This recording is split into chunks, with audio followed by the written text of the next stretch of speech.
क्योंकि हमें लगता है कि हम डॉक्टर हैं नहीं, इसलिए हमें एक्सपर्ट के पास जाना चाहिए, कोई खराबी ना आ जाए। आज मैं थोड़ा वो वहम दूर कर देना कि लोड़ नहीं एक्सपर्टीज दी।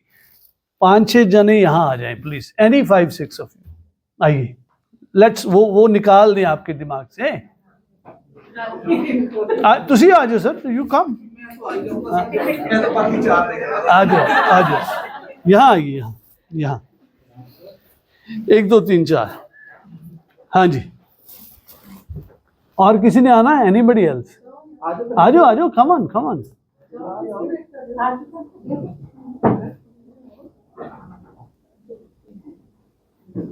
प्रॉब्लम यही है ना भी डॉक्टर को इस करके जाने में सानू पता ही कुछ नहीं, को पंगा ही ना पै जाए, गलत ही ना खा लीए या कोई गलत दवाई ना ले लीए या कुछ, यही डर करके जाने हैं। सानू समझ नहीं ब्लड प्रेशर वध रहा, सानू डर हुंदा आ, असीं अनईजी महसूस कर रहे, डॉक्टर को जाने बिकॉज एक्सपर्ट और वधिया तो वधिया कोल जाने हैं।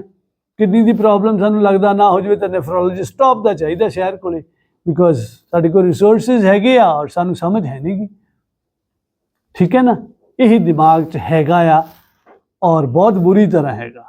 मैडम आपका शुभ नाम क्या है? बलजिंदर जी। आपका? अंजलि जी। हरप्रीत, इंद्रप्रीत। आपका सर? राजन जी। राजन जी तो शुरू कर दे। राजन जी तो किडनी कितने है? Where is your kidney? यहाँ। ओके, अप्रोक्सीमेटली ठीक है। वैसे किडनी इतनी होंगी पोस्टीरियर, गुड। ਤੁਹਾਡੀ किडनी भी इतनी है? ਤੁਹਾਡੀ भी इन्होंने नहीं दसिया सीगा तो पता सीगा? हाँ जी, इन्होंने दसिया फिर पता लगा किडनी इतने कि पहले ही पता सीगा? मैं नहीं, I am just, it's just a question. वैसे ही पहले पता था, इनके बताने से पहले पता था किडनी यहाँ होती है कि कहाँ थी पहले, कहाँ थी अब? नहीं पता। 99% people who are not conversant with the anatomy physiology will always say इतनी होंदी है।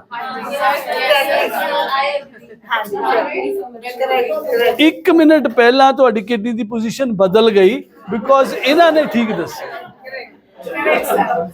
ओके, ना अगली गल ये आ बई इन्हों पता इत्थे आ, तुहाडी हाले तक इत्थे सी। ओदे नाल प्रिंसिपल मैम इत्थे सी ना?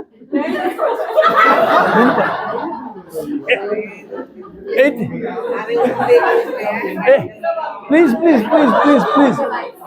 जित अच्छा हुण प्रिंसिपल मैडम ने कहते इत्थे तो कोई ये नहीं कह सकता भी नहीं मैनू पता सी। सारे कहना बिल्कुल ठीक। Okay, so the point is इनको पता था, आप सबको नहीं पता था, तो क्या किडनी ठीक काम नहीं कर रही थी? That is what I'm trying to tell you. You don't know anything about the kidney or, as a matter of fact, any part of the body, what is its work, how it performs, what it does, है ना? आपको कुछ नहीं पता है तो उससे कोई फर्क ही नहीं है। Okay, now let's talk about a nephrologist knows about kidney in and out. तो क्या उसकी किडनी इनकी किडनी से ज्यादा बढ़िया काम करती होगी? नहीं, तो फिर जानकारी से क्या फर्क पड़ता है जी? जानकारी से क्या फर्क पड़ता है जी? He knows only theory.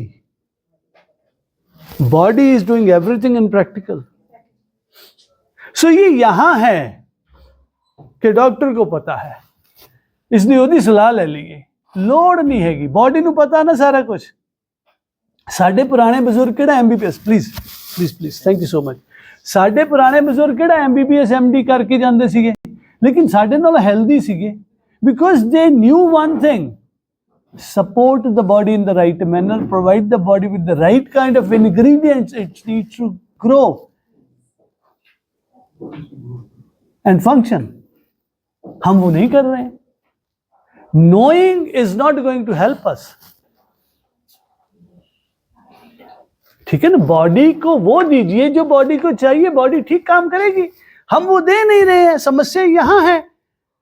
फिर हम डॉक्टर के पास जाते हैं, डॉक्टर उन चीजों को तो ठीक नहीं कर रहा है, डॉक्टर हमारे को उल्टी चीज दे रहा है, दवाई। व्हाई इट इज पॉइजन, उसका जवाब देना बाकी है। Anything which is a foreign material for the body is poison. Anything which is foreign material for the body is poison for the body. So can you elaborate on foreign? Foreign material. आप सालों से, कई हजार सालों से भोजन ले रहे हैं, आपकी बॉडी को पता है आप क्या खा रहे हैं, आप हर्ब्स खा रहे हैं, फ्रूट खा रहे हैं, फल खा रहे हैं, नट्स खा रहे हैं, रोटी खा रहे हैं, बॉडी नोज इट कि मैं तो ये देखा है, मैंने तो इसको प्रोसेस किया है, बॉडी नोज इट। अभी आप एक कैमलॉन्ग की गोली खाने लगे, बॉडी डजंट नो इट। अभी आप ग्लेजिड की गोली खाने लगे, body doesn't know it. It's a singled out molecule, body does not recognise. आप आयरन की गोलियां खाते हैं, बॉडी उस आयरन को नहीं पहचानती है। आप सेब खाते हैं, बॉडी उसमें से आयरन को पहचानती है और उसको इस्तेमाल करती है। जिन्नियां मर्जी आयरन दे कैप्सूल खा लो, हीमोग्लोबिन इंप्रूव नहीं होना। जिन्हें मर्जी ऑस्टियो कैल्शियम दी गोलियां खा लो, गोडे दुखड़ों नहीं हटने, बिकॉज बॉडी उसको प्रोसेस ही नहीं करती है। गूगल पे जाइए, देखिए फर्स्ट पास्ट इफेक्ट क्या होता है। बॉडी जब हम खाना खाते हैं, ईसोफेगस से होके जब इंटेस्टाइन में जाता है, पोर्टल वेन के जरिए वो लिवर में जाता है, तो लिवर वहां उसको प्रोसेस करता है। जो तो भोजन है उसको प्रोसेस वो डिफरेंट तरीके से करता है, बिकॉज वो जानता है ये भोजन है। जिसको वो नहीं जानता है उसको वो न्यूट्रलाइज करता है, खत्म करता है, डिस्ट्रॉय करता है, और दवाइयां उसी कैटेगरी में आती हैं। भोजन को और दवाई को अलग अलग तरीके से आपका शरीर प्रोसेस करता है। तो फिर डॉक्टर्स क्या करते हैं या फार्मास्यूटिकल इंडस्ट्री क्या करती है, जहां एक एमसीजी की डोज चाहिए वहां आपको एमजी में देंगे, 1000 mg। 100 mcg चाहिए, 1000 mg देंगे, कि किसी तरह बॉडी के सिस्टम को डिसीव करके ये ब्लड में चला जाए, सिस्टमिक ब्लड फ्लो में चला जाए और फिर वहां अपनी इफेक्ट दिखाए। तो we are deceiving the body's natural defence to treat the symptoms only. ग्लाइजेड की गोली खाने लगे, शुगर की समस्या हो गई, लेकिन फिर गोलियों से शुगर कंट्रोल नहीं होती है, दवाई बढ़ती जाती है, शुगर फिर बढ़ता जाता है। फिर डॉक्टर कहता है इंसुलिन लेना पड़ा। वाई? बिकॉज इंसुलिन मुंह राही नहीं लेना, इंसुलिन इंट्रावेनस लेना है। उन्हें सारे सिस्टम को बाईपास करके सीधा ब्लड से जाना एंड इफेक्ट दिखाना। We are deceiving the system. ये एग्जैक्टली ऐसे ही है कि आपने शादी का इंतज़ाम किया, शादी घर पे है, आपने इनविटेशन दिया, तो उस शादी में बाहर के बहुत से लोग आ गए। आपने कहा यार ये काम खराब करनगे ਜਿਹੜੇ ਮੈਨੂੰ ਜਾਣਦੇ ਨਹੀਂਗੇ, ਇਹ ਵਿਆਹ 'ਚ ਮਾਹੌਲ ਖਰਾਬ ਕਰ ਸਕਦੇ ਆ। ਤੁਸੀਂ ਕੀ ਕੀਤਾ? ਕਾਰਡ ਪ੍ਰਿੰਟ ਕਰਾਏ ਵੀ ਜਿਹਦੇ ਕੋਲ ਕਾਰਡ ਹੋਊਗਾ ਉਹ ਅੰਦਰ ਐਂਟਰ ਕਰੂਗਾ, ਜਿਹਦੇ ਕੋਲ ਕਾਰਡ ਨਹੀਂ ਉਹ ਦਰਬਾਨ ਅੰਦਰ ਨਹੀਂ ਆਉਣ ਦਊਗਾ। ਇਦਾਂ ਹੀ ਕਰਦੇ ਨਾ। यूनिवर्सिटी के मुंडे बहुत सियाने आ, उन्होंने की किया 8-8 10-10 इकट्ठे ही चले गए। हुण गार्ड तो एक है, 2 आ, वो कुछ लोगों को रोक लूगा, लेकिन कुछ लोग चले जाएंगे। दवाई एग्जैक्टली उदा ही है भी लिवर कुछ नू प्रोसेस कर लेंदा, कुछ नू रोक लेंदा, लेकिन फिर चले जाता। फिर की कहते उत्थे परमानेंटली सब दी एंट्री बैन हो जाती है, किसी नू नहीं जान देना। ठीक है जी। फिर डॉक्टर्स की करते हैं, जो चोर की एंट्री गेट राही बंद होंगी है तो खिड़कियां राही जाता। इंट्रावेनस इंजैक्शनस, इंसुलिन, ये सारा कुछ वही है कि साडा जो पेन किलर्स इफेक्ट नहीं करते, फिर मॉर्फिन दिता जाता through injection intravenous that bypasses the system and goes into the blood. सानू इंसुलिन दिता जाता that bypasses the system and goes into the blood. सारा कुछ इदा ही करता। सो ये ह्यूमन फार्मास्यूटिकल कंपनीज ने जिहड़ा ह्यूमन बीइंग नू टॉर्चर करन दा तरीका अडॉप्ट किया, they are not for your well being here, they are to make money here, but you are here for your well being. You are concerned with your health and you are concerned for your family's health and you are responsible for that.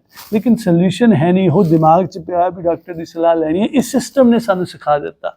System बहुत powerful चीज़ हुंदा, wrong और right ये दसदा नतीजा, result, product.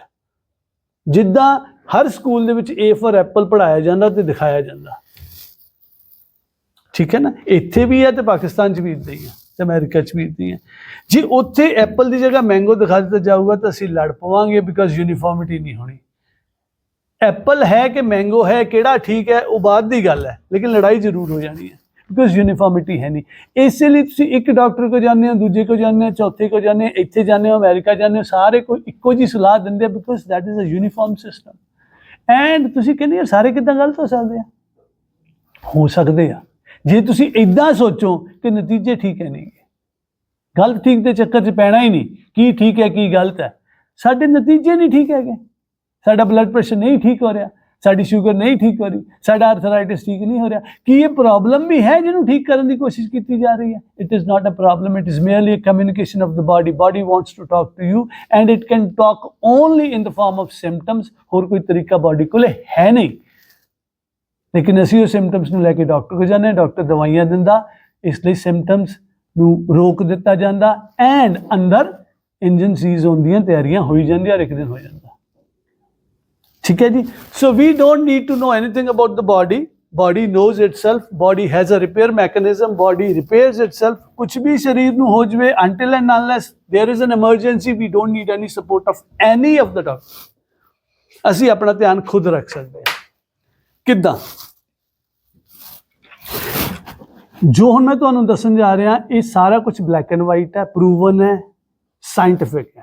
ਤੁਸੀਂ Google ਕਰ ਸਕਦੇ ਹੋ, ਗੂਗਲ ਤੇ ਜਾ ਕੇ ਸਟੱਡੀ ਕਰ ਸਕਦੇ ਹੋ, ਲੇਕਿਨ ਇਹ ਮੇਨ ਸਟ੍ਰੀਮ 'ਚ ਨਹੀਂ ਹੈ, ਬਿਕਾਜ਼ ਇਹਦਾ ਫਾਇਦਾ ਫਾਰਮਾਸਿਊਟੀਕਲ ਇੰਡਸਟਰੀਜ਼ ਨੂੰ ਨਹੀਂ ਹੈ, ਇੰਡੀਵਿਜੂਅਲਸ ਨੂੰ ਹੈ। ਲੇਕਿਨ ਸਾਨੂੰ ਆਪਣਾ ਫਾਇਦਾ ਚਾਹੀਦਾ, ਆਪਣੀ ਹੈਲਥ ਚਾਹੀਦੀ ਹੈ। ਸੋ ਮੈਂ ਤੁਹਾਨੂੰ ਉਹ ਦੱਸਣ ਜਾ ਰਿਹਾ 1975 ਦੇ ਵਿੱਚ ਅਮਰੀਕਨ ਕਾਂਗਰਸ ਨੇ ਇੱਕ ਕਮੇਟੀ ਬਣਾਈ ਸੀ, ਉਹਦਾ ਨਾਮ ਸੀ SCNI, special committee on nutrient investigation. Google ਕਰੋ ਪਤਾ ਲੱਗੇਗਾ।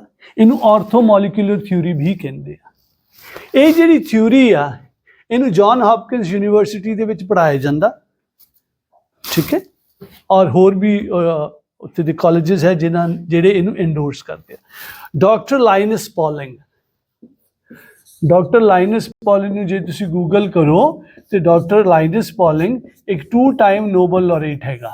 ਦੁਨੀਆ ਦਾ ਇੱਕੋ ਹੀ ਸ਼ਖਸ ਜਿਹਨੂੰ 2 ਅਨਸ਼ੇਅਰਡ ਨੋਬਲ ਪ੍ਰਾਈਜ਼ਸ ਮਿਲੇ ਆ। ਮੈਡਮ ਕਿਊਰੀ ਨੂੰ ਵੀ 2 ਮਿਲੇ ਆ, ਲੇਕਿਨ ਉਹ ਸ਼ੇਅਰਡ ਸੀਗੇ। ਹੀ is the only man in the history of the world who has got 2 unshared Nobel Prizes. He also endorsed this philosophy. ਇਹ 5000 ਰੁਪਏ ਦੀ ਫਿਲਾਸਫੀ ਹੈਗੀ ਆ, ਇੱਕ ਰਿਪੋਰਟ ਬਣਾ ਕੇ ਦਿੱਤੀ ਸੀ ਸਰਕਾਰ ਨੂੰ। ਇਹਨਾਂ ਦੁਨੀਆ ਭਰ ਦੇ ਸਾਇੰਟਿਸਟਾਂ ਨੇ ਜਿਹੜੇ special committee on nutrient investigation ਦਾ ਹਿੱਸਾ ਸੀਗੇ। ਇਹ ਫਿਲਾਸਫੀ ਨੂੰ ਮੋਲੀਕੂਲਰ ਰੀਫਾਰਮ ਥੈਰੇਪੀ ਕਿਹਾ ਜਾਂਦਾ, MRT, ਮੋਲੀਕੂਲਰ ਰੀਫਾਰਮ ਥੈਰੇਪੀ। ਇਸ ਰਿਪੋਰਟ ਦੇ ਮੁਤਾਬਿਕ ਉਹ ਕਹਿੰਦੇ ਵੀ ਜਿਹੜਾ ਵੀ ਡੀਜਨਰੇਟਿਵ ਡਿਜ਼ੀਜ਼ਸ ਨੇ ਜਿਨ੍ਹਾਂ ਵਾਸਤੇ ਅਸੀਂ ਦਵਾਈਆਂ ਖਾਂਦੇ ਹਾਂ ਜਾਂ ਸਰਜਰੀ ਕਰਾਉਂਦੇ ਹਾਂ, ਇਸ ਰਿਪੋਰਟ ਦੇ ਅਕੋਰਡਿੰਗ ਉਹਨਾਂ ਨੂੰ ਸਿਰੇ ਤੋਂ ਖਾਰਿਜ ਕਰ ਦਿੱਤਾ ਗਿਆ ਵੀ ਕੋਈ ਵੀ ਡੀਜਨਰੇਟਿਵ ਡਿਜ਼ੀਜ਼ ਨਾ ਤਾਂ ਦਵਾਈਆਂ ਨਾਲ ਠੀਕ ਹੋ ਸਕਦੀ ਹੈ ਤੇ ਨਾ ਸਰਜਰੀ ਨਾਲ ਠੀਕ ਹੋ ਸਕਦੀ ਹੈ। ਐਂਡ ਗੈਸ ਵਾਟ, ਅਸੀਂ ਇਹੀ ਕਰਦੇ ਹਾਂ, ਜਾਂ ਅਸੀਂ ਦਵਾਈ ਖਾਂਦੇ ਹਾਂ, ਜਦੋਂ ਦਵਾਈ ਨਾਲ ਹੱਲ ਨਹੀਂ ਹੁੰਦਾ ਫਿਰ ਸਰਜਰੀ ਕਰਾ ਲੈਂਦੇ। ਫਾਈਬਰਾਇਡਸ ਹੋ ਗਏ ਯੂਟਰਸ 'ਚ, ਡਾਕਟਰ ਕਹਿੰਦਾ ਹੁਣ ਤਾਂ ਬਈ ਯੂਟਰਸ ਕੱਢਣਾ ਪੈਣਾ, ਹੋਰ ਕੋਈ ਹੱਲ ਨਹੀਂ। ਕਾਰਟਿਲੇਜ ਥਿਨ ਹੋ ਗਈ, ਦੁਬਾਰਾ ਰੀਜਨਰੇਟ ਨਹੀਂ ਹੋ ਸਕਦੀ, ਜਿੱਦਾਂ ਤੁਸੀਂ ਕਿਹਾ ਸੁਣਿਆ ਨਹੀਂ ਵੀ ਹੁਣ ਤਾਂ ਗੋਡਾ ਰਿਪਲੇਸ ਕਰਨਾ ਹੀ ਪੈਣਾ, ਠੀਕ ਹੈ। ਆਰਟਰੀਜ਼ ਬਲੌਕ ਹੋ ਗਈਆਂ, ਇੱਕ 70% ਬਲੌਕ ਹੈ, ਇੱਕ 95% ਬਲੌਕ ਹੈ, ਇੱਕ 90% ਬਲੌਕ ਹੈ, ਕਿਸੇ ਵੇਲੇ ਵੀ ਹਾਰਟ ਅਟੈਕ ਹੋ ਸਕਦਾ, ਸਟੰਟ ਪਾਉਣਾ ਹੀ ਪੈਣਾ, ਠੀਕ ਹੈ ਜੀ। ਸ਼ੂਗਰ ਵੱਧ ਗਈ, ਹੁਣ ਇਨਸੂਲਿਨ ਲੈਣੀ ਪੈਣੀ ਆ। ਕਿਡਨੀ ਫੇਲੀਅਰ, GFR ਰੇਟ ਵੱਧ ਰਿਹਾ, ਕਿਡਨੀ ਫੇਲੀਅਰ ਕ੍ਰੈਟਿਨਿਨ ਵੱਧ ਰਿਹਾ, ਤੇ ਹੁਣ ਕਿਡਨੀ ਰਿਪਲੇਸ ਕਰਾਉਣ ਤੋਂ ਇਲਾਵਾ ਕੋਈ ਹੱਲ ਹੀ ਹੈ ਨਹੀਂ। ਇਹ ਸਾਰਾ ਕੁਛ ਉਹ ਕਹਿੰਦੇ ਨਾ ਦਵਾਈਆਂ ਨਾਲ ਹੋਣਾ ਹੱਲ ਤੇ ਨਾ ਸਰਜਰੀਜ਼ ਜਾਂ ਰਿਪਲੇਸਮੈਂਟ ਇਹਦਾ ਸੋਲਿਊਸ਼ਨ ਹੈ। ਸੋਲਿਊਸ਼ਨ ਕੀ ਹੈ? Solution is very very simple, it's called molecular reform therapy.